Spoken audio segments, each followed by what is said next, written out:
up here. It's coming from the house. Pull up, boy. Get up here.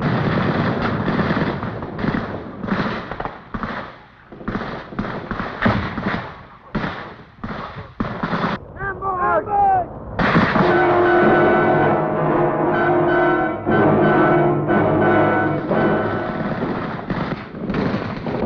These Marines on patrol made contact with the elusive enemy when the Vietcong struck in a variation of his favorite tactic, a surprise attack from the shadows. But the VC, already aware he has little chance of winning a stand-up fight, is learning he is being engaged by a fighting force quite different from that he met and defeated a decade ago. His own guerrilla tactics are being turned against him, and he is frequently trapped in our ambushes, set up by the patrols that are moving constantly. It is through skillful use of patrols of many different sizes and types that our military commanders in Vietnam maintain contact with the enemy and exert the constant pressure which is weakening the VC's grip on areas he has controlled for years by tyranny and terror. Our success with the military action of patrol and ambush, backed up by an expansive civic action program, continues to win the trust of the people in Vietnam. Many are no longer afraid to give us the information that leads to the enemy's hidden caches of supplies, often including a variety of weapons, and to Victor Charlie himself.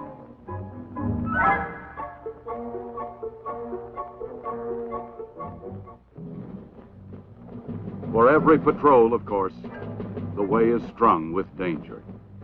And only constant vigilance can turn up the vicious array of often primitive, but surprisingly effective booby traps and obstacles with which the crafty enemy has pocked the green earth.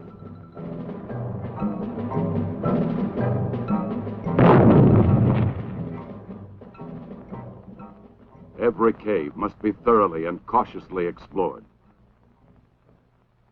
Even a youngster plodding along the road could have a grenade concealed in the heavy burden. It has happened before.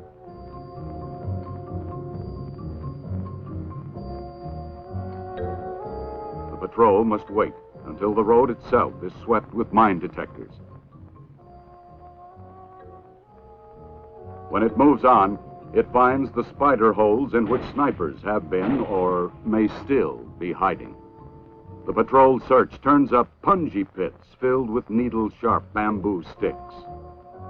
And sprouting everywhere are the bamboo spears the Marines call Victor Charlie toothpicks, sharp enough to pierce a boot, often smeared with crude poison. Handmade explosives are set to detonate at the slightest tug on a tripwire.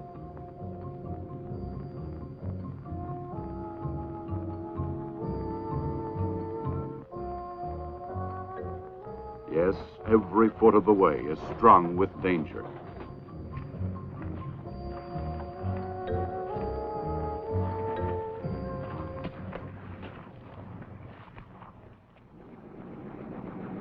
Careful planning goes into every patrol action. Lieutenant Colonel Robert R. Dickey briefs Marine and Army members of his staff on the location and possible strength of the enemy. Then, elements of the 3rd Marine Regiment are lifted by helicopter for a patrol in force along the Songuvia River 50 miles away. The swift air movement is expected to catch the guerrilla force in that area off guard and reduce the danger of running into enemy ambush.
Miraculously, the exploding booby trap injured no one, but almost immediately, at least 30 VC opened fire from the village ahead.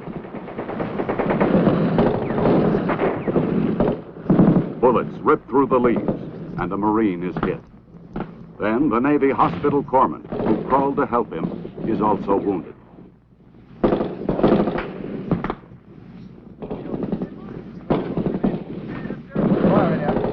Riflemen push forward, past Vietcong civilians cowering in the ditch along the trail.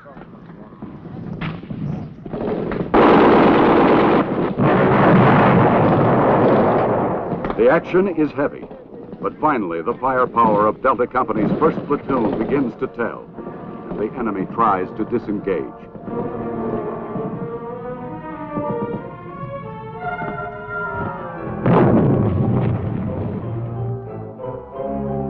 In the village and beyond, Delta Company finds what's left of the enemy.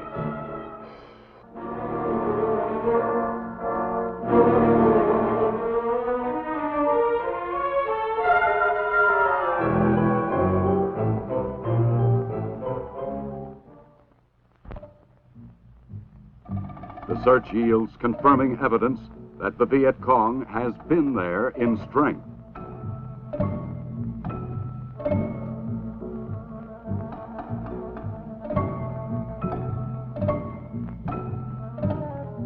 In the tree lines and along the bank of the nearby stream, the patrol uncovers a complicated network of trenches and tunnels.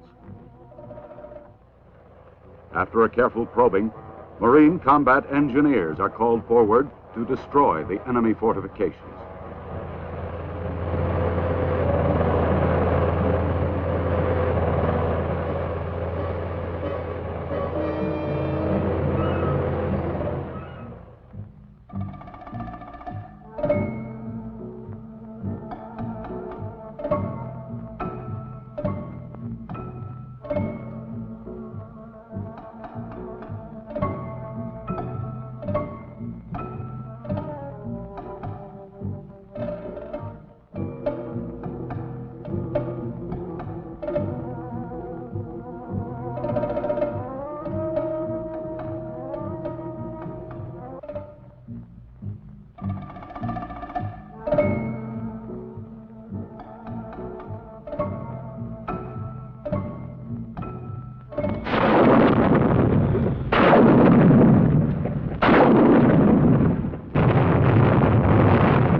Colonel Dickey's patrol in force has accomplished its mission: search and destroy. The rivers and streams of South Vietnam are well-traveled highways, used for centuries in a country where good roads are few. Waterborne patrols of Marines and South Vietnamese troops deny these important arteries to the Vietcong and protect legitimate travelers from ambushes and unofficial tax collectors. Acting on information from the villagers, speedy assault patrols move in on a suspected streamside guerrilla base.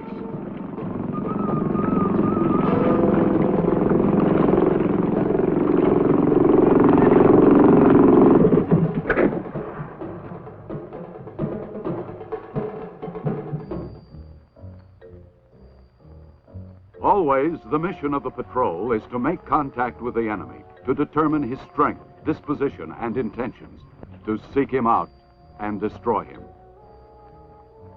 Marine Lieutenant Richard Nicklin and combat photographers covered such an action during Operation New York. This is the 1st Platoon of Golf Company, commanded by 1st Lieutenant Terry Moulton. We're on a search and clear mission this morning. This is going to be a methodical search, house by house, village by village, as we move north.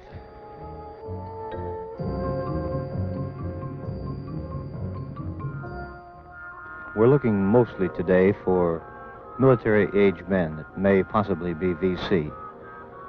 So far, all we can see are women and children and old men. There are no young VCs. We have Vietnamese nationals who do the interrogating, asking where the VC are, where they may have gone. We're looking for tunnels, caves, anything where the Vietcong may hide.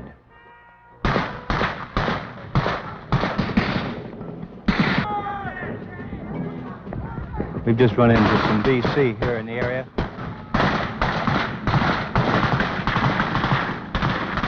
Right immediately to our front is a group of huts at the edge of a small village, getting some return fire.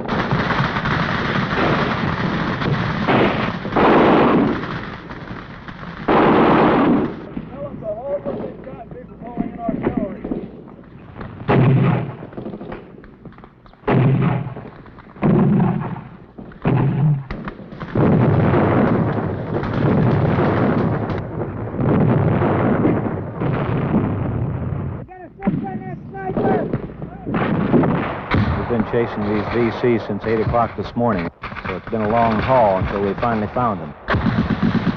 Evidently, they've decided to stand and fight.